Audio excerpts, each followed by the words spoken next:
Coach, you've had a dramatic improvement from a year ago to this season. What do you think's been the biggest difference?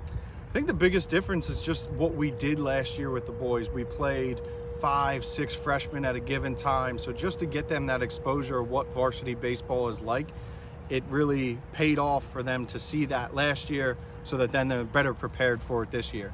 How much more fun are the kids having this year? How much more enjoyable has it been this season? Yeah, it's been really fun. I mean, we've been completely, competitive in just about every game. Last year there were games showing up where it's difficult.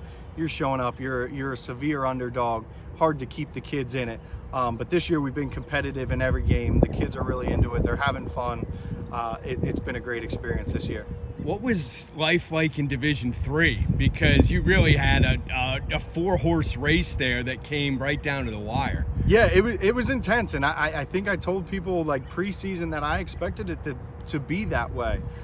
We didn't have one great standout team. There were a bunch of teams that were beating each other. We jumped out on some teams and then kind of fell back in the pack. So it was interesting down to the wire that basically any 2 teams could have ended up in the county playoffs.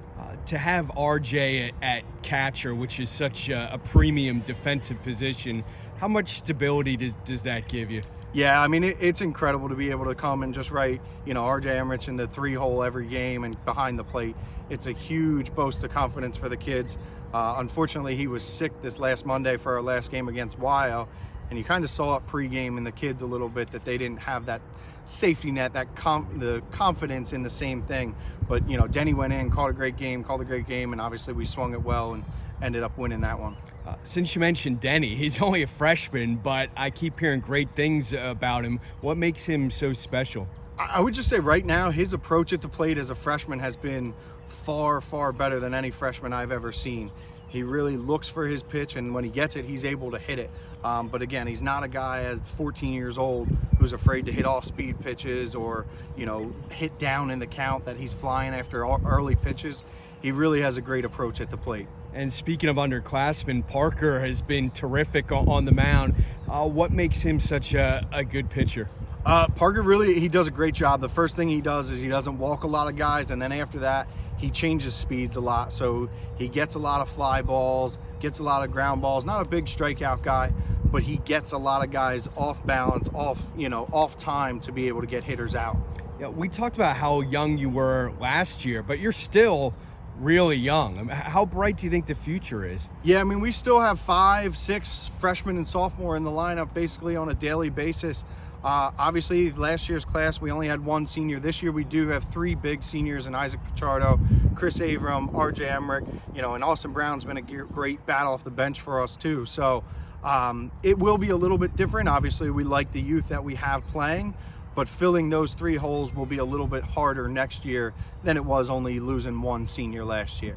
You're in an interesting spot in that you're not in county playoffs, so you have a little while here before districts. How do you keep the kids sharp?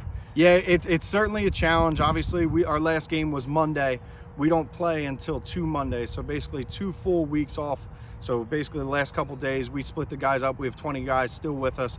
We split them up, and we've just inter-squadded the last 2 days. We'll do the same thing tomorrow, getting a bunch of guys different opportunities on the mound, staying against ABs, and then obviously we'll work a little bit on the more finer things as we get closer to the game. How nice was it to get a win before you had the break and playing Wyomissing with Kramer on the mound, who's done a good job this year? Yeah, getting that win was really, really big for us and really important. Obviously, we hit a tough stretch coming down the second half of the division. We faced everybody's won basically the second time through.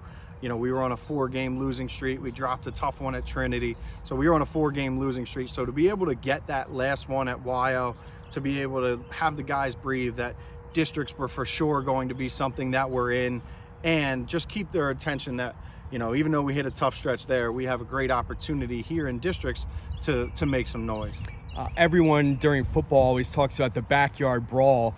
Did you get a feeling that game meant a little bit more to the kids? Not really. I mean, we've played Wyomissing obviously the last 2 years. Last year we did it at the stadium. You felt a little bit of it at the stadium last year just because it was kind of a bigger atmosphere. But Last year our team wasn't super competitive in that game. So this year, having two really good matchups against them, you felt it a little bit more, but it's definitely a little different in baseball. You mentioned some of the seniors. Chris Abrams had another good year. What does he bring to your lineup? Again, it's that kind of that stability and that confidence. Again, every day he's going to run out to right field. You know, he hits in our 2-hole. You're counting on him to be on base 2 or 3 times a game in front of RJ and Denny and Kevin Lawler, who's had a great year. So just that confidence piece that we know what we're going to get out of him every day in and day out. Final thing on a lighter note, we're in the same fantasy football league. As I recall, my team reached the championship game. I was struggling today to remember how your team did. Yeah, I mean, fantasy football is really about luck, and it just wasn't on my side, so I was down in the lower half, maybe last place, but it's really a game of luck. So none of your draft picks had anything to do with, Nah, no. A complete luck. Taking best available next year. Well, thanks for your time. Appreciate it, and good luck in districts. Thank you.